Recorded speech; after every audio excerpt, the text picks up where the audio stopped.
কোরআন সম্বন্ধে দুইটা ব্যাপার আছে। একটা হচ্ছে যে একদল আছেন আমাদের দেশে দাওয়াতি কাজ করেন, তারা বলেন যে কোরআন পড়ার দরকার নেই। সবাই কোরআন পড়লে মানে এমনি তেলাওয়াত করবে, হিফজ করবে, কিন্তু ওই অধ্যয়ন যেটাকে আমরা বলি যে এটা অর্থ বোঝা, ওটা পড়ার দরকার নেই, ওটা পড়লে গুমরা হয়ে যাবে, এটা বলে একদল।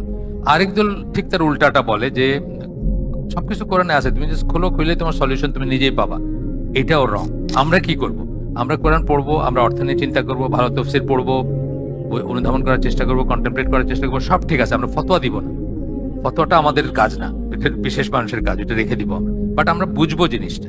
আর আরেকজন ফতোয়া দিলে সে যে ওই মানে যখন রসুল সাল্লামকে এখান থেকে বলবে যে ইসের তৈরি, নূরের তৈরি, তখন আমরা বুঝবো যে হ্যাঁ এ তো অন্য কথা বলতেছে। এইটুকু জ্ঞান আমাদের থাকবে। অথবা যখন আল্লাহর পথে বাইর হয়, দেখো কোরআনে আছে আল্লাহর পথে বাইর হওয়া, আল্লাহর পথে বাইর হওয়া কোরআনে আছে ঠিকই, কিন্তু আমরা বুঝবো যে কোরআনে যে অর্থে আসছে সেই অর্থটা কি জিহাদে বাইর হওয়া অথবা হজের জার্নিতে যাওয়া, আর কোনো অর্থে আসে নাই আল্লাহর পথে বাইর হওয়া।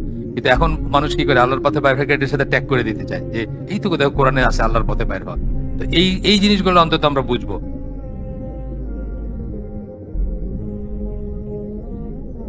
কোরআনের সুন্নাহর গুরুত্বের বিপক্ষে যুক্তি প্রদর্শন যারা করে, যারা বলে যে সুন্নাহ অত না, মানে অত ইম্পর্টেন্ট না, বা সুন্নাহ দরকার নাই, অথবা সুন্নাহ মানে না, বা সুন্নাহকে ছোট করে দেখে, তারা কয়েকটা আয়াত করে সুন্নাহর গুরুত্বের বিপক্ষে যুক্তি প্রদর্শন করতে গিয়ে যে সমস্ত আয়াত ব্যবহার করা হয়, তো সেই আয়াতগুলো আমরা জানবো, জেনে দেখবো যে সেগুলোর ভিতরে আসলে তারা যেটা বলতে চায় ব্যাপারটা সেটা না। এর ভিতর সবচেয়ে প্রথমে আসবে যেটা, আর আরেকটা জিনিস বুঝতে হবে যে যখন তারা এই যে আয়াতগুলো আমরা অল্প কটা আয়াতই যেগুলো আমরা যখন পড়বো, তখন একটা জিনিস বুঝতে হবে যে সেগুলার থেকে কি বুঝলেন আপনি, সেটা আপনার ব্যক্তিগত মতামত দিয়ে হবে না। যেমন ব্যক্তিগত মতামত দিয়ে রাসূল সাল্লাল্লাহু আলাইহি ওয়াসাল্লামকে নূরের তৈরি আপনি প্রমাণ করতে পারবেন, কোরআন থেকে প্রমাণ করতে পারবেন। তার সাথে আল্লাহ নূর পাঠাইছেন বলছেন, নূর এখানে নূরের মিনিং হচ্ছে কোরআন।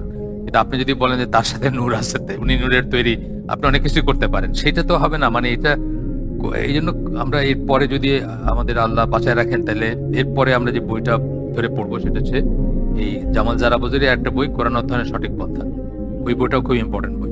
মানে কোরআন সম্বন্ধে দুইটা ব্যাপার আছে। একটা হচ্ছে যে একদল আছেন আমাদের দেশে দাওয়াতি কাজ করেন, তারা বলেন যে কোরআন পড়ার দরকার নেই। সবাই কোরআন পড়লে মানে এমনি তেলাওয়াত করবে, হিফজ করবে, কিন্তু ওই অধ্যয়ন যেটাকে আমরা বলি যে এটা অর্থ বোঝা, ওটা পড়ার দরকার নেই, ওটা পড়লে গুমরা হয়ে যাবে, এটা বলে একদল। আরেক দল ঠিক তার উল্টাটা বলে যে সবকিছু কোরআনে আছে, তুমি জাস্ট খুলে তোমার সলিউশন তুমি নিজেই পাবা। এটাও রং।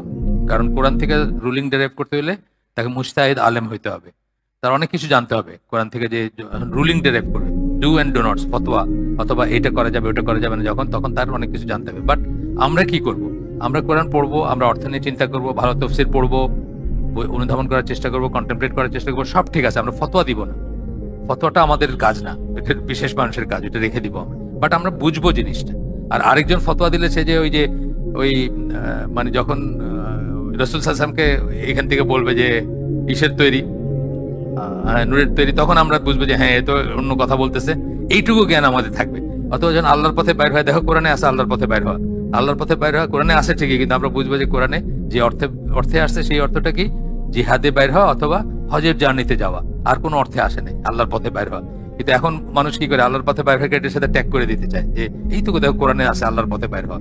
তো এই জিনিসগুলো অন্তত আমরা বুঝবো। কিন্তু স্পেশালিস্টদের যে কাজ, ফিকহ শাস্ত্রবিদদের যে কাজ, উসুলি যারা তাদের যে কাজ, সেই কাজ আমরা নিজেদের শোল্ডারে নিব না। তাহলে আমরা একটা মাঝামাঝি অবস্থান, গোমরাহ হওয়ার না পড়ে গোমরাহ হওয়া, সেটাও আমরা মনে করি না। আবার যার ইচ্ছা সেই কোরআন করলে বলবে যে আমার মনে হয় আল্লাহ এখানে এটা বলছেন, এটাও আমরা করি না। আমরা মাঝামাঝি থাকবো, আমরা পড়বো, আমরা কন্টেমপ্লেট করবো, আমরা তফসির পড়বো, আমরা চিন্তা ভাবনা করবো। মানে অন্য একটা আমরা আয়োজন, যেটা আজকে শুক্রবার সকালে যে আয়োজনটা ছিল আমাদের আইসিডির সেটা কি, মানে ইমান বাড়া এবং কমার কারণগুলো আমরা পড়তেছিলাম। সেখানে কি বলতেছেন যে সারা কোরআন একবার খতম করার চেয়ে একটা আয়াত যদি আপনি কন্টেমপ্লেট করেন, এবং হাফিজ ইবনুল কাইমের কথা, একটা আয়াত সেটা হলো বেশি মূল্যবান বা বেশি মর্যাদা সম্পন্ন।